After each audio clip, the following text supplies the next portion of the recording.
할렐루야, 좋은 아침입니다. 1월 15일 우리 말씀 함께 나누도록 하겠습니다. 제목은 도덕적인 생각입니다. 하나님의 말씀을 받아들이는데 방해가 되는 세 가지를 나누고 있죠. 첫 번째는 율법적인 생각. 그래서 하나님의 말씀을 내가 뭔가를 행해야만 복을 받을 수 있고 하나님이 하실 수 있다라고 하는 행위 보상적인 신앙생활인 율법적인 부분들을 다루었고, 두 번째는 도덕적인 생각입니다. 성경 말씀 봅니다. 멀리서 잎사귀 있는 한 무화과 나무를 보시고 혹 그 나무에 무엇이 있을까 하여 가셨더니 가서 보신즉 잎사귀 외에 아무것도 없더라. 이는 무화과의 때가 아님이라. 예수께서 나무에게 말씀하여 이르시되 이제부터 영원토록 사람이 내게서 열매를 따먹지 못하리라 하시니 제자들이 이를 듣더라. 마가복음 11장 13절로 14절 말씀입니다. 여러분, 하나님이 틀릴 수 있을까요? 어떻게 생각하십니까? 하나님이 틀릴 수 있다고 생각하십니까? 아니죠. 하나님은 옳은 분이시고 하나님이 하시는 모든 일은 옳습니다.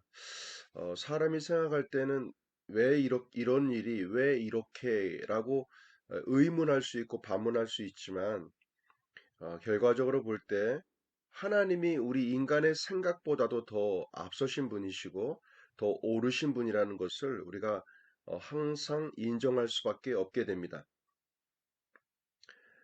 하나님이 하시는 모든 일은 옳습니다. 그런데 우리는 잘못된 생각으로 하나님을 판단해서 하나님을 오해하고 옳지 않다고 생각할 수 있습니다. 이것은 나의 판단이죠. 나의 생각이고 그것을 내려놔야 합니다. 이것은 마치 고장난 저울로 물건의 무게를 재는 것과 같습니다. 저울 바늘이 애초에 0에 가 있지 않은 고장난 저울로 물건을 잰다면 올바른 결과를 얻을 수 없을 것입니다. 저울로 물건의 무게를 재야 되는데요. 이게 이 바늘 자체가 올바르지 않은 거예요. 저 물건을 져야 될 물건의 무게를 재야 될 그 저울 자체가 이 바늘이 옳지 않다면 올바른 무게를 잴 수가 없겠죠. 그것처럼 우리들의 이 생각 자체도 마찬가지라는 겁니다. 오늘 본문 말씀은 우리가 생각하는 도덕적인 생각으로 예수님을 오해하기 쉬운 말씀입니다. 그냥 저 말씀만 보면 무화과의 때가 아니어서 열매가 없을 뿐인데 예수님이 나무에게 열매가 없어질 것이라고 저주하신 것으로 보입니다. 우리가 읽었던 마가복음 11장 13절로 14절의 내용을 보면 무화과가 열매를 맺을 때가 아닌데 예수님이 뭐라고 얘기하십니까? 열매를 맺지 않았다고 저주합니다. 아니, 지금 열매를 맺을 때가 아닌데 왜 열매가 없다고 저주하실까? 예수님 이상한 사람 아니야? 이렇게 볼 수 있다라는 거죠. 좀 더 보겠습니다. 그런데 그 뒤에 오는 말씀들을 계속해서 읽다 보면 예수님께서 제자들에게 믿음을 가르치시기 위해 무화과 나무를 사용하셨다는 것을 알 수 있습니다. 지금 중요한 건 이거예요. 예수님께서 무화과 나무를 저주하셨습니다. 그 저주하실 때 뭐라고 얘기하셨습니까? 예? 이 나무에서는 더 이상 아무런 열매도 나지 않을 것이다. 근데 우리가 일상적으로 생각해 볼 때는 그 나무에서 열매를 맺을 때가 아니기 때문에 그 나무가 열매를 맺지 않는 것은 당연한 거예요. 근데 예수님도 모르셨을까요? 알고 계셨겠죠? 그럼에도 불구하고 왜 그 나무에게 더 이상의 어떤 열매도 맺을 수 없다라고 저주하셨을까요? 그 밑에 있는 내용들을 읽어보면 예수님이 믿음이 얼마나 중요한지, 너희들이 믿음이 있다면 이렇게 아직 열매를 맺지 않을 그때에도 나무를 저주하게 된다면 그 저주가 임하게 될 것이다 라고 하는 믿음을 가리키기 위하여 예수님이 이 말씀을 사용하셨다라는 것이죠. 온 세상의 주인이신 예수님께서 제자들을 가리키기 위해 나무를 사용하신 것이 잘못된 것일까요? 예, 아니란 얘기죠. 그러니까 예수님이 포커스는 믿음, 믿음에 대한 부분들을 가르치시기 위해서 무화과 나무를 사용하신 것 뿐입니다. 그런데 우리는 종종 이렇게 우리의 잘못된 생각으로 하나님의 말씀을 판단하게 됩니다. 우리가 오늘 정확하게 알아야 할 한 가지는 하나님은 옳으신 분이시고 그분이 하신 모든 일은 다 옳다라는 것입니다. 하나님은 선하십니다. 하나님은 올바르신 분이십니다. 그렇기 때문에 하나님의 생각하시는 모든 판단과 기준과 결과에 대한 모든 것들은 다 옳을 수밖에 없다라는 겁니다.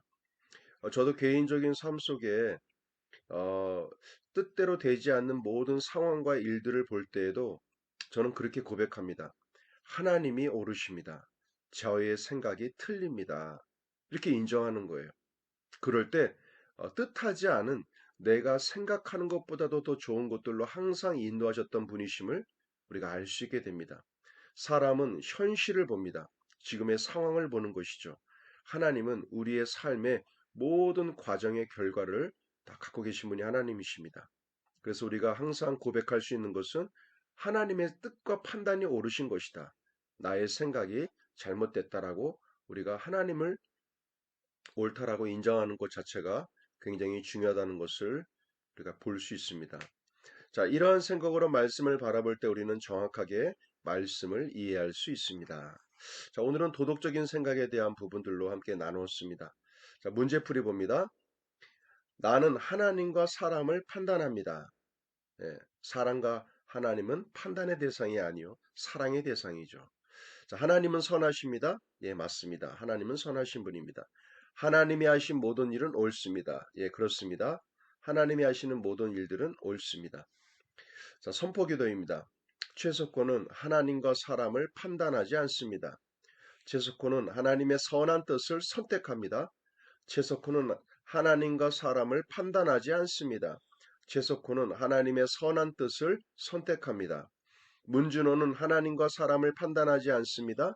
문준호는 하나님의 선하신 뜻을 선택합니다. 문준호는 하나님과 사람을 판단하지 않습니다. 문준호는 하나님의 선하신 뜻을 선택합니다. 짝꿍 기도입니다. 오늘도 지속적으로 나와 짝꿍이 된 그 사람을 위해서 계속 축복하며 기도해 주시길 바랍니다. 자, 말씀 적용입니다. 혹이 하나 내가 하나님에 대해서 또 하나님의 말씀에 대해서 나의 도덕적인 기준으로 옳다, 옳지 않다라고 판단하고 비판했던 그런 기준들이 있지는 않았는가? 그런 마음의 생각과 그런 일들이 있었다면 하나님 앞에 회개하시길 바라고 하나님의 오르심과 하나님의 선하심과 그분의 판단과 생각이 우리 인간보다도 더 낫다라는 것을 인정할 수 있는 오늘 하루가 되시기를 기도합니다. 자, 수고하셨습니다. 오늘도 승리하신 하루 되시길 바랍니다.